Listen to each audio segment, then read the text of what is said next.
And processes. पिछले session में हमने मतलब क्या है, ट्रेडिशनल बायोटेक्नोलॉजी क्या है, मॉडर्न बायोटेक्नोलॉजी क्या है, थोड़ा बहुत हमने ये भी क्या अलग प्रिंसिपल्स और बेहतरीन सेशन लेकर के बड़ा इंटरेस्टिंग चैप्टर पढ़े हैं, that is biotechnology principles and processes. पिछले सेशन में हमने समझा था कि बायोटेक्नोलॉजी का मतलब क्या है, ट्रेडिशनल बायोटेक्नोलॉजी क्या है, मॉडर्न बायोटेक्नोलॉजी क्या है। थोड़ा बहुत हमने ये भी जाना कि क्या अलग अलग स्टेप्स होते हैं जब हम रिकॉम्बिनेंट डीएनए टेक्नोलॉजी करते हैं। जेनेटिक इंजीनियरिंग, बायोप्रोसेस इंजीनियरिंग, ये नई टर्म्स थी आपके लिए, मैंने आपको समझाया एंड आई एम श्योर आपको समझ भी आया। कुछ और गहराइयों में जाएंगे आज हम इस बायोटेक्नोलॉजी की और बेहतर तरीके से समझेंगे कि ये प्रोसीजर्स एक्शन में किए कैसे जाते हैं, इतने माइक्रोस्कोपिक लेवल पे किस प्रकार से वैज्ञानिक जीन्स को मैनिपुलेट करवाते हैं, जेनेटिकली मॉडिफाइड ऑर्गेनिजम्स आखिरकार बनते कैसे हैं। बायोटेक्नोलॉजी का इतिहास हजारों साल पुराना है। दही बनाना, डोसा बनाना, ब्रेड, वाइन, बियर, ये सभी साधारणतः बायोटेक्नोलॉजी की ही तो उदाहरण है।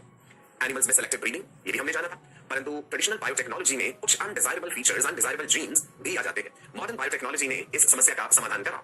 आज हम समझेंगे किस प्रकार इतने माइक्रोस्कोपिक लेवल पे हम जीन्स को काट पाते हैं, वेक्टर के साथ जोड़ पाते हैं, एक होस्ट ऑर्गेनिज्म में इंट्रोड्यूस कर पाते हैं और फिर उससे मनचाहा प्रोडक्ट हम बनवा सकते हैं। चलिए, पॉजिटिव सोच, पॉजिटिव एनर्जी होनी चाहिए, एक उत्साह होना चाहिए जीवन में, कुछ कर गुजरने का, कुछ सीखने का। कहते हैं ना, जीवन चलने का नाम है, रुकना नहीं है कभी भी। अभी हम ठोकर खा के, थक खा के थोड़ी देर के लिए बैठ सकते हैं, परंतु जब बैठे ना तो ये सोच के बैठे हैं कि अब जब आगे कदम बढ़ाएंगे और ज्यादा उत्साह और एनर्जी के साथ। यही होना चाहिए। पढ़ाई भी थका देती है कभी कभी, I understand, I agree with you, है ना, लेकिन अपने मकसद पे फोकस रहना है, डिस्ट्रैक्शंस से प्रभावित नहीं होना है। तभी तो एक दिन आपके गले में स्टेथोस्कोप होगा, तभी तो एक दिन आपके नाम के आगे वो दो छोटे छोटे अक्षर होंगे, that is capital D and small R, doctor. Imagine करते हैं ना, आप अपने आप को जब किसी डॉक्टर को देखते होंगे तो आपके दिल में भी वो उमंग जाग जाती होगी कि बस अब जल्द से जल्द वो समय आ जाए जब मेरे पास भी ये बेहतरीन डिग्री हो, मेरे पास भी ये काबिलियत हो कि मैं किसी का जीवन बचा सकता हूं या बचा सकती हूं। चलिए, और मैं राजा बेटा रानी बेटियां बढ़ते हैं जी आगे। कागज कलम तैयार रखिएगा ताकि इंपॉर्टेंट पॉइंट्स आप साथ के साथ नोट कर पाएं। चलिए एक हल्का सा रिकैप या रिकॉल कर लेते हैं कि रिकॉम्बिनेंट डीएनए टेक्नोलॉजी में क्या क्या अलग अलग स्टेप्स जो है वो फॉलो किए जाते हैं। रिकॉम्बिनेंट डीएनए क्या है? एक मनचाहा जीन का टुकड़ा उसे हम एक के साथ जोड़ रहे हैं, एक रिकॉम्बिनेंट डीएनए बना रहे हैं, जिसका सबसे पहला और इंपॉर्टेंट स्टेप है identification of DNA with the desirable genes. DNA तो भाई बहुत लंबा धागा ऐसे कह लीजिए, उसका कोई सिलेक्टेड हिस्सा ही तो होगा ना, एक शॉर्ट सेगमेंट ही तो होगा जो हमारा डिजायरेबल जीन है या कह दीजिए जीन ऑफ इंटरेस्ट है, राइट। तो पहला स्टेप तो ये कि हमें उस जीन के बारे में पता होना चाहिए कि कौन से क्रोमोसोम पे है, किस लोकेशन पे है, राइट। सेकंड पॉइंट है introduction of the identified DNA into the host. जब हम उस डीएनए को, उस जीन को आइडेंटिफाई कर लेते हैं, रिकॉम्बिनेंट डीएनए बना लेंगे, तो फिर होस्ट में डालना है, वेक्टर वहां पे इस्तेमाल होगा, है ना। तीसरा, मेंटेनेंस ऑफ इंट्रोड्यूस्ड डीएनए, जो डीएनए हमने होस्ट में डाल दिया है भाई होस्ट में काम तो करना चाहिए। Host should be able to produce more and more copies of itself, और वो प्रोडक्ट बना पाए, उस डीएनए को मेंटेन करके रखने की काबिलियत रखता हो। So maintenance of introduced DNA in the host and transfer of the DNA to its progeny. जब वो होस्ट ऑर्गेनिज्म मल्टीप्लाई करे तो अगली जनरेशन तक वो डीएनए ट्रांसफर होना चाहिए। ये तीनों बातें हमने पिछले सेशन में भी जानी थी। आज हम डिटेल में ये पहला स्टेप समझेंगे, identification of DNA with desirable gene, right जी। चलो एग्जांपल ले लेते हैं कि हम इंसुलिन बनाना चाहते हैं। इंसुलिन क्या है जी? इंसुलिन पैंक्रियास के बीटा सेल्स के द्वारा प्रोड्यूस किया जाने वाला एक प्रोटीनेशियस हार्मोन है। Insulin is a proteinaceous hormone. Hormone का केमिकल नेचर स्टेरॉइड भी होता है, कैटेकोलामीन भी होता है, यहां हमें प्रोटीन हार्मोन इंसुलिन की बात कर रहे हैं। इंसुलिन हाइपोग्लाइसेमिक हार्मोन है। कैसा हार्मोन है? Insulin is hypoglycaemic hormone, means it decreases blood glucose level. Insulin का काम है हमारे शरीर में ब्लड ग्लूकोज का एक नॉर्मल लेवल बना के रखे, और जब ग्लूकोज का लेवल ज्यादा हो ये उसे कम कर दे। And insulin helps in the entry of glucose into the cell. Diabetes patients को हमें इंसुलिन इंजेक्शन देने पड़ते हैं जब उनके शरीर में इंसुलिन नहीं बन पाता ठीक से। इंसुलिन जब हमें बाहर से चाहिए तो कहीं तो बनाना पड़ेगा। मैंने आपको पिछले सेशन में बताया था कि पहले शीट्स को स्लॉटर किया जाता था, उनके पैंक्रियास के बीटा सेल से इंसुलिन दिया जाता था, लेकिन इतने लार्ज स्केल पे जब हमें कमर्शियल लेवल पे प्रोडक्शन चाहिए तो फिर सिर्फ शीप को स्लॉटर करने से जरूरत पूरी नहीं हो पाएगी। तो वैज्ञानिकों ने इस्चेरिचिया कोलाई, ई कोलाई बैक्टीरिया को इस्तेमाल करके इंसुलिन बनाने की कोशिश करी और वो कामयाब भी हुए। ठीक है कि भाई जो जीन हमारे में इंसुलिन बना रहा है, क्यों ना उस जीन को आइडेंटिफाई करके, मैनिपुलेट करके और फिर ई कोलाई में डाल के वहां से इंसुलिन बनाया जाए, राइट। चल आगे बढ़ते हैं जी। पहला स्टेप हम समझते हैं आइडेंटिफिकेशन ऑफ द जीन, मतलब कंप्लीट रोड मैप क्या है। स्टेप बाय स्टेप हम आगे बढ़ेंगे। जैसे आपको दिखा step number 1, step number 2, step number 3। सो सबसे पहला स्टेप है आइडेंटिफिकेशन ऑफ जीन। चलिए याद कर लीजिए ह्यूमन जीनोम प्रोजेक्ट। बताया था आपको human genome project. Complete human genome जो है, जो जीन्स हैं उन सबका हमने पता लगा लिया। कब शुरू हुआ था ये प्रोजेक्ट? याद है जी? 1990 में, 2003 में ये खत्म हुआ। क्रोमोसोम नंबर 1 बाद में जो है पूरी तरह से डिकोड हुआ था, और पहले हमारा अनुमान था कि हमारे जीन्स 80,000 से लेकर 1,40,000 तक जीन्स होंगे हमारे जीनोम में, परंतु फिर हमें पता चला कि भाई नहीं, इतनी ज्यादा संख्या नहीं है, 30,000 के करीब जो है जीन्स हैं, और जिसमें से 50% जीन्स का फंक्शन ही हमें पता है। सो क्यों आपको यहाँ पे रिकॉल करा रहा हूं ह्यूमन जीनोम प्रोजेक्ट, कि ह्यूमन जीनोम प्रोजेक्ट के जरिए हम ये तो जान गए कि भाई कौन से क्रोमोसोम में कौन कौन से जीन्स प्रेजेंट हैं और वो क्या काम करते हैं। शरीर के सभी सेल्स के अंदर वही न्यूक्लियस है और न्यूक्लियस के अंदर वही डीएनए है, बस अलग अलग जगहों पे जीन एक्सप्रेशन अलग तरह का है। वो हमने पढ़ा था कि किस प्रकार से यूकैरियोट्स में जीन एक्सप्रेशन का रेगुलेशन होता है। ठीक है जी। सो मेरा कहने का मतलब है ह्यूमन जीनोम प्रोजेक्ट के जरिए हम ये जान चुके हैं कि कौन सा जीन क्या फंक्शन करता है। ठीक है जी ना। अब जब हमने बात करी कि भाई हमें वो जीन चाहिए जो इंसुलिन नाम का प्रोटीन बनाता हो, जीन से ही तो करते हैं। जब जीन्स का ट्रांसक्रिप्शन होता है, मैसेंजर आरएनए बनता है, फिर उसका मॉडिफिकेशन हुआ, पोस्ट ट्रांसक्रिप्शनल मॉडिफिकेशंस हुए यूकैरियोट्स में, कैपिंग, टेलिंग, स्लाइसिंग, लाइगेशन सब पढ़ा है हमने। और फिर इंट्रॉन एक्सॉन का कांसेप्ट भी पढ़ा था। एक्सॉन्स आपस में जुड़े, लाइगेट हुए और एक पर्टिकुलर तरह का प्रोटीन बन गया, जैसे हम ट्रांसलेशन कह देते हैं, राइट। सो जो हमारा जीन ऑफ इंटरेस्ट होगा, बेटा शॉर्ट में GOI है ना, जीन ऑफ इंटरेस्ट, मतलब जिसमें हमें दिलचस्पी है, जिसके बारे में हम बात कर रहे हैं। यहाँ पे कौन सा हुआ जीन ऑफ इंटरेस्ट? वो जीन जो कि इंसुलिन नामक प्रोटीन बनाने के लिए रिस्पॉन्सिबल है। सो वही दिखाया गया जी, जो जीन ऑफ इंटरेस्ट है हमारा, वो क्या बना रहा है? Insulin. Insulin is a hormone.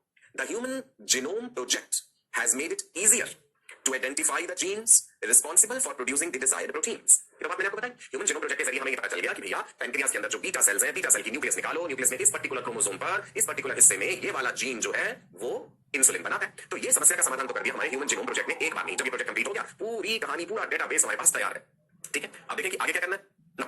पहला स्टेप तो हम मान गए कि भाई हो गया, आइडेंटिफिकेशन ऑफ द जीन हो गया।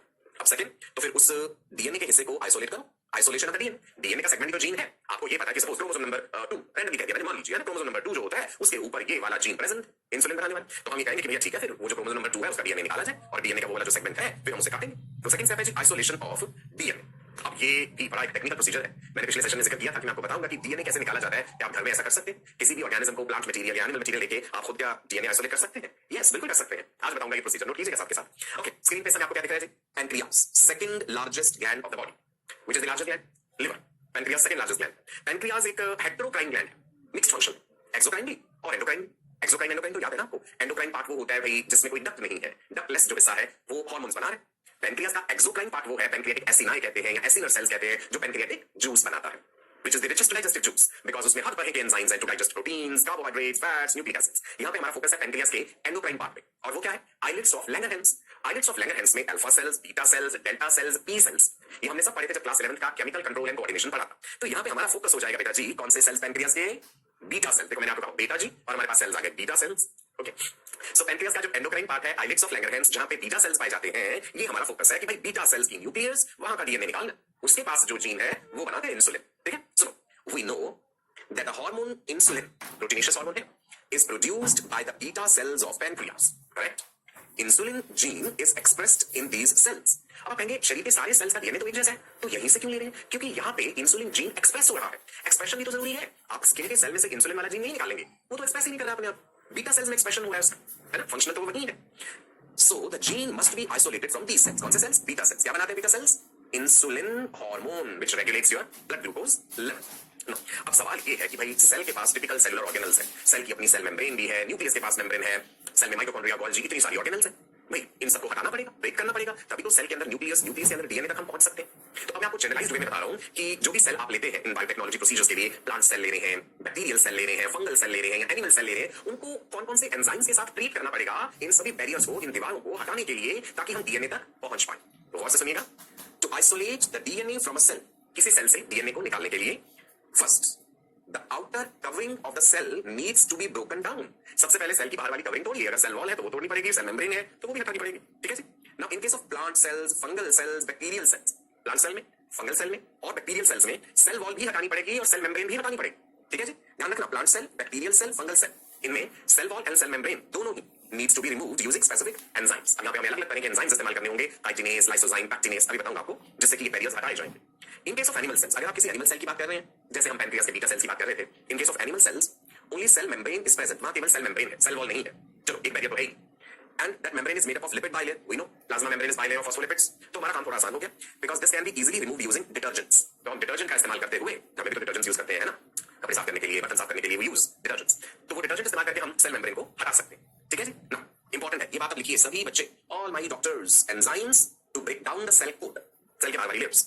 अगर बैक्टीरियल सेल की बात कर रहे हैं तो आप यूज करेंगे लाइसोजाइम। इंपॉर्टेंट, बैक्टीरियल सेल की बाहर वाली सेल वॉल तोड़ने के लिए lysozyme. Lysozyme was discovered by chance by Alexander Fleming, ये भी बताया हुआ है। जो डिस्कवरीज बाय चांस होती है उन्हें सेरेंडिपिटी कहते हैं, है ना। अगर आप प्लांट सेल पे काम कर रहे हैं तो आपको सेलुलेज नाम का एंजाइम यूज करना पड़ेगा, राइट। अगर आप फंगल सेल पे काम कर रहे हैं तो chitinase, because of chitin present. तो तीनों एंजाइम के नाम याद रहेंगे। बैक्टीरियल सेल्स के केस में लाइसोजाइम, प्लांट सेल के केस में cellulase enzyme and fungal sales में काइटिनेज। तो ये स्लाइड हमारी बड़ी ही इंपॉर्टेंट थी कि सबसे पहले जिस भी सेल पे हम काम कर रहे हैं उसके बाहर वाले सेलुलर बैरियर्स को हटाओ ताकि सेल के अंदर न्यूक्लियस तक पहुंच पाओ, राइट। नाउ सेल मेम्ब्रेन तोड़नी पड़ेगी। सेल मेम्ब्रेन को हटाने के लिए हमें क्या इस्तेमाल करने हैं? हमें इस्तेमाल करना है जी detergent, treatment with detergent. So cell membrane bilayer of phospholipids है, वो डिसइंटीग्रेट हो जाएंगे, टूट जाएंगे, जिससे कि सेल के जो कंटेंट्स है वो सब फ्री हो गए। अब बेचारी माइटोकॉन्ड्रिया भी तैयार नहीं है, कई तरह के प्रोटीन्स भी हैं, आरएनए भी होगा। सेल के अंदर तो बहुत कुछ है ना, सिर्फ डीएनए तो नहीं है, लेकिन हमारा फोकस सिर्फ डीएनए पे है। तो अब देखेंगे कैसे हम स्टेप बाय स्टेप बाकी सभी को हटाते जाएंगे। A cell has several organelles and macromolecules in the cytoplasm. Biomolecules में पढ़ा था ना, माइक्रोमोलिक्यूल्स, मैक्रोमोलिक्यूल्स। सेल की कंपोजिशन में तो बहुत सारी चीजें, लिपिड्स हैं, प्रोटीन्स हैं, कई तरह के कार्बोहाइड्रेट्स हैं, आरएनए है। हमें वो सब नहीं चाहिए, हमें चाहिए तो केवल डीएनए जो हमारा फोकस है। ठीक है जी, ये पॉइंट भी नोट कर लीजिए। A cell has several organelles, mitochondria, Golgi, centrioles, कितना कुछ है सेल में, कई तरह के मैक्रोमोलिक्यूल्स भी इन द साइटोप्लाज्म, है ना। इन सबको भी स्टेप बाय स्टेप हम हटाते जाएंगे। और डीएनए के साथ ही हिस्टोन प्रोटीन्स जुड़े। DNA has histone proteins, H1, H2A, H2B, H3, H4, याद है ना, हिस्टोन ऑक्टामर, न्यूक्लियोसोम मॉडल। तो हिस्टोन प्रोटीन्स भी हटाने पड़ेंगे। ठीक है जी। तो प्रोटीन्स को तोड़ने के लिए जो एंजाइम्स हम इस्तेमाल करेंगे, दे आर व्हाट, प्रोटीएसेस। लिख लीजिए, प्रोटीएसेस। प्रोटीएसेस एंजाइम्स क्या है, they break down proteins so that वो इजीली हट जाए। तो हमने सेल को प्रोटीएसेस के साथ ट्रीट करा। ठीक है, प्रोटीएसेस के साथ ट्रीट करने से प्रोटीन्स टूट जाएंगे। लेकिन अभी और चीजें भी है भाई, आरएनए भी है और साइटोप्लाज्म भी है। दिख रहा है ना आपको यहाँ पे, आरएनए है, साइटोप्लाज्म है। ये देखो हमने दिखा दिया भाई, टूट गए, सब टूट फूट हो गए, डिसइंटीग्रेट हो गए बेचारे, इनका अस्तित्व खत्म हो गया। अब एक और एंजाइम चाहिए होगा। प्रोटीएसेस तो हो गए, राइबोन्यूक्लियेज। राइबोन्यूक्लियेज के नाम से अंदाजा लग रहा है आरएनए पे एक्ट करता है। आरएनए का फुल फॉर्म राइबोन्यूक्लिक एसिड। हमें तो डीएनए चाहिए, तो फिर हम आरएनए का क्या करेंगे भैया, ठीक है, इसको भी हटाओ। So ribonuclease helps in breaking down RNA.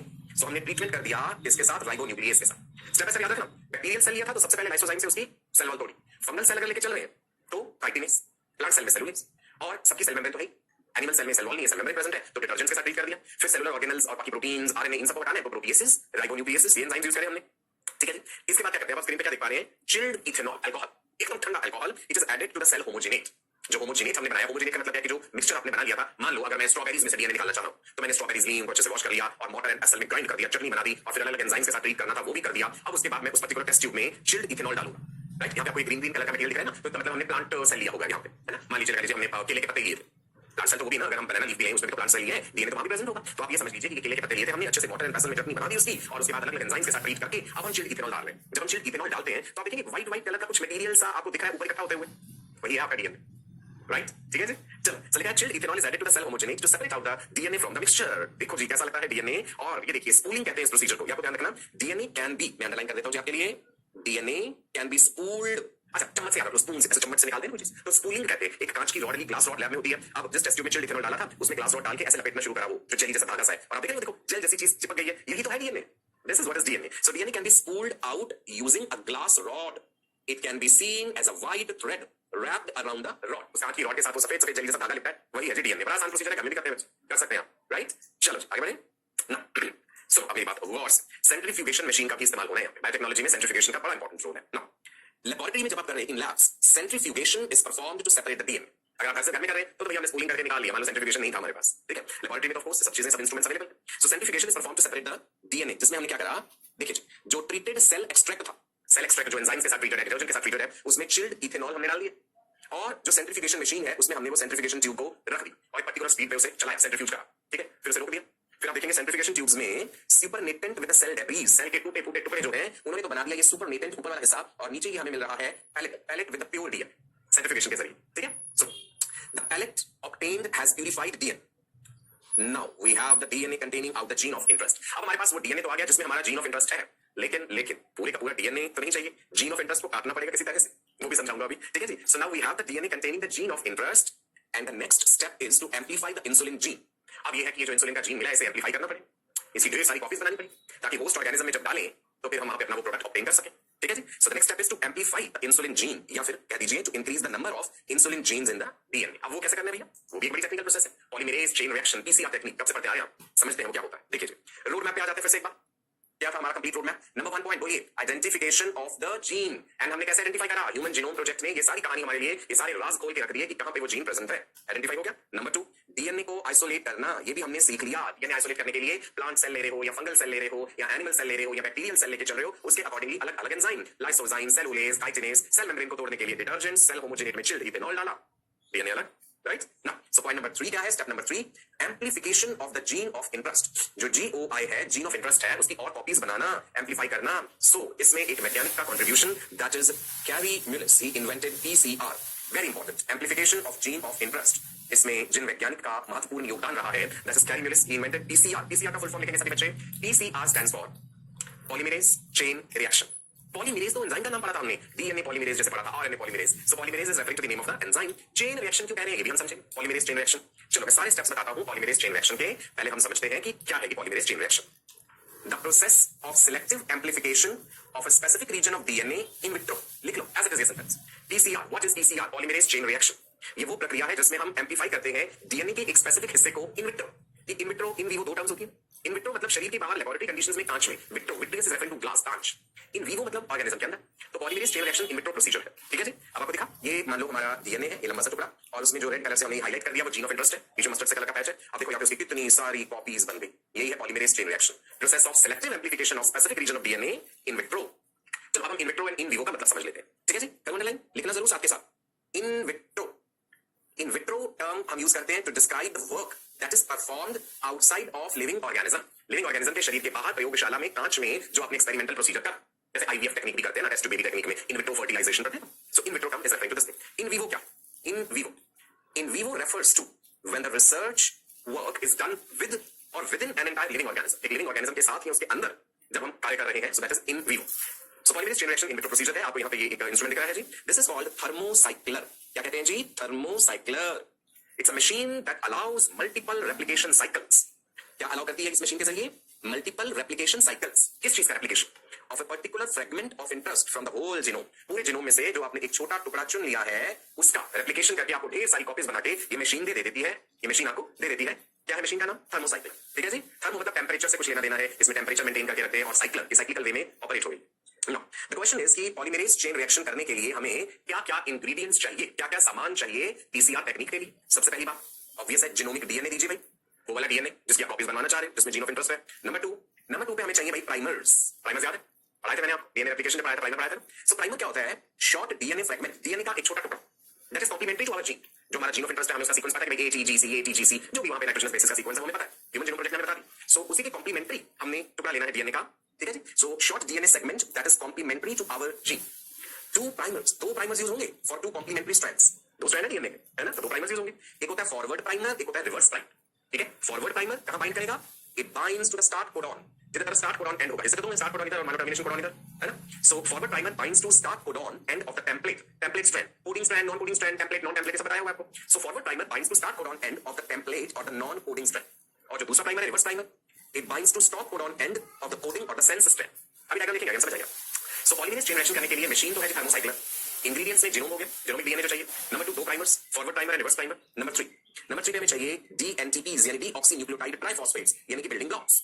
DNA के बिल्डिंग ब्लॉक्स तो चाहिए। And one very important thing, Taq polymerase enzyme, Taq DNA. अब टैक में टीएक्यू क्यों लिखा है अभी हम जानेंगे इसका मतलब भी। सो नोट हो गई चीजें, जीनोमिक डीएनए, दो primers, dNTPs dinucleotide triphosphates which are the building blocks, and Taq polymerase enzyme, ये थे हमारे इंग्रेडिएंट्स। चलिए इधर देखिए, ये रहा हमारा genome which is having the desired gene, gene of interest. DNA है 5 prime and 3 prime and clear है ये बात आपको। ये रहा जी हमारा नन्हा सा फॉरवर्ड प्राइमर, ये रहा जी हमारा रिवर्स प्राइमर, ये रहे जी हमारे डीएनटीपीज, और ये रहा हमारा नन्हा सा प्यारा सा टैक पॉलीमरेज। बड़ा इंपॉर्टेंट रोल है इसका, टैक पॉलीमरेज। ओके, समझ आ गई सारी चीजें। तो primer, genomic DNA with GOI, dNTPs, Taq polymerase, मिल गया जी सब कुछ। अब बात करते हैं जी इस थर्मोस्टेबल पॉलीमरेज। हमने डीएनए पॉलीमरेज एंजाइम के बारे में सुना है, आरएनए पॉलीमरेज के बारे में सुना है। अब ये थर्मस एक्वाटिकस जो है, हॉट सल्फर स्प्रिंग्स में ये पाया जाता है। देखो समस्या ये आती है कि इतने ज्यादा तापमान पे, इतने हाई टेंपरेचर पे ये प्रोसेस हमने करना है कि नॉर्मल एंजाइम्स उसे सहन नहीं कर पाएंगे। हमें चाहिए ऐसा पॉलीमरेज एंजाइम जो थर्मोस्टेबल हो।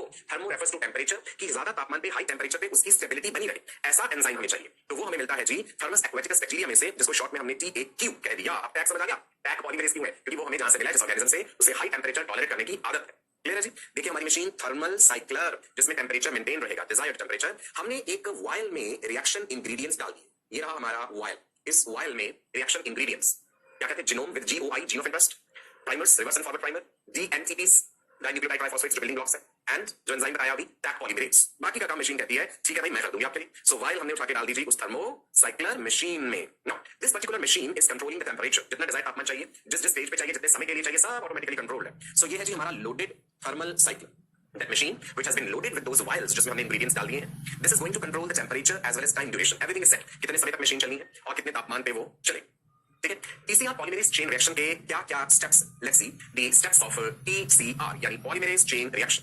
मुख्य रूप से 3 स्टेप्स दिख रहे हैं आपको। Number 1 denaturation, number 2 annealing and number 3 extension. Note कीजिए, पहला क्या है? डीनेचुरेशन, राइट, डीनेचर हो जाना डीएनए का। कुछ याद है आपको?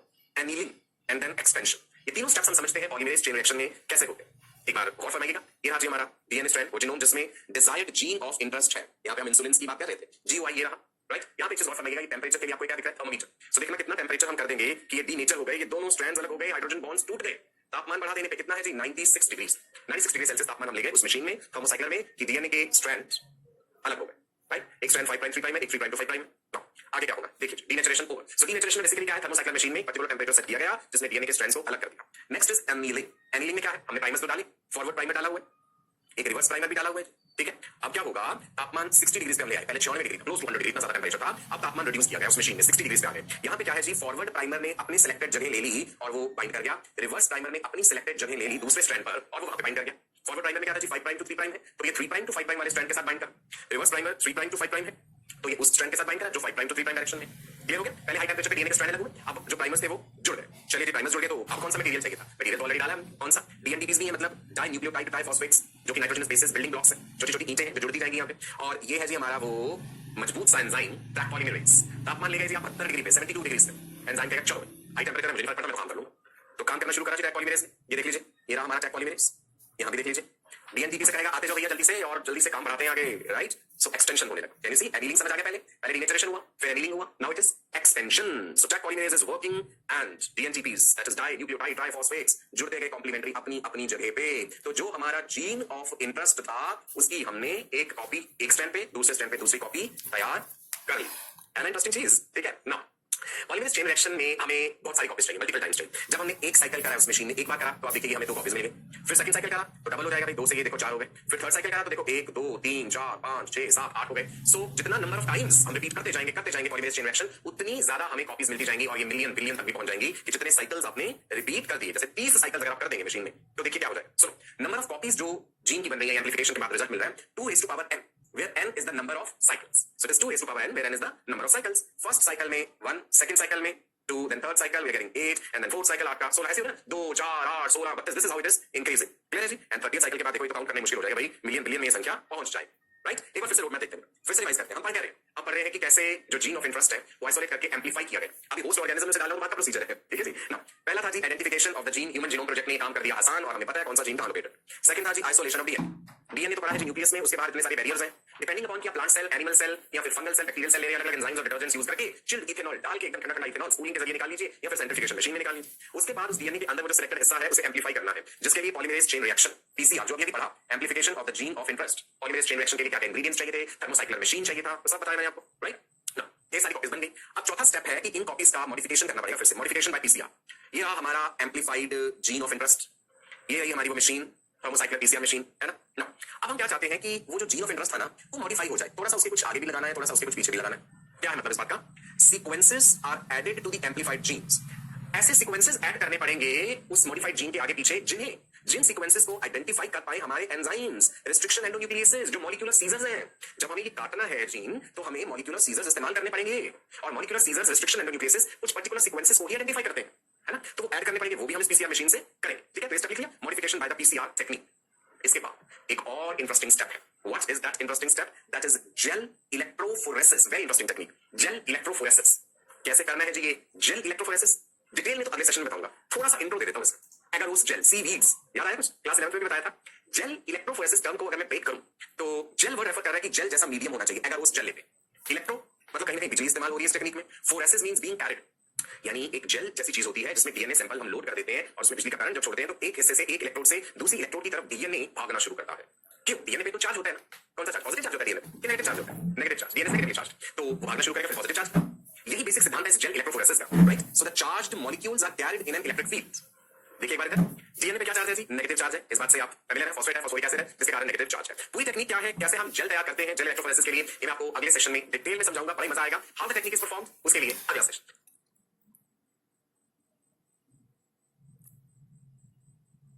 कैसे हम जेल तैयार करते हैं जेल इलेक्ट्रोफोरेसिस, हमने जितनी चीजें पढ़ी हैं आई एम श्योर आपने नोट करी, अच्छे से नोट करिए, रिवाइज जरूर करें। आपको आसान लगी होगी सुनने में, एंजाइम के नाम भी याद हो गए होंगे, lysozyme, cellulase, chitinase, detergent use किया, चिल्ड इथेनॉल यूज किया, स्पूलिंग क्या है, टैक पॉलीमरेज क्या है, पीसीआर टेक्निक क्या है, क्यों करनी है, कौन से वैज्ञानिक ने इसमें इंपॉर्टेंट कंट्रीब्यूशन दिया, सब चीजें आज तो आपको हो गई हैं याद, पर भूलना नहीं है, उसके लिए रिवीजन जरूरी है। डेली प्रैक्टिस पेपर्स आपको प्रैक्टिस करते रहना, उससे कॉन्फिडेंस बढ़ेगा। जितने क्वेश्चंस करोगे कुछ गलत भी होंगे कोई बात, इंसान गिरता है तभी तो फिर उठता है, आगे बढ़ता है। So you have to do that, right जी। चलिए मैं आपका अपना डॉक्टर सचिन कपूर आपसे विदा लेता हूं, आपको नमस्कार।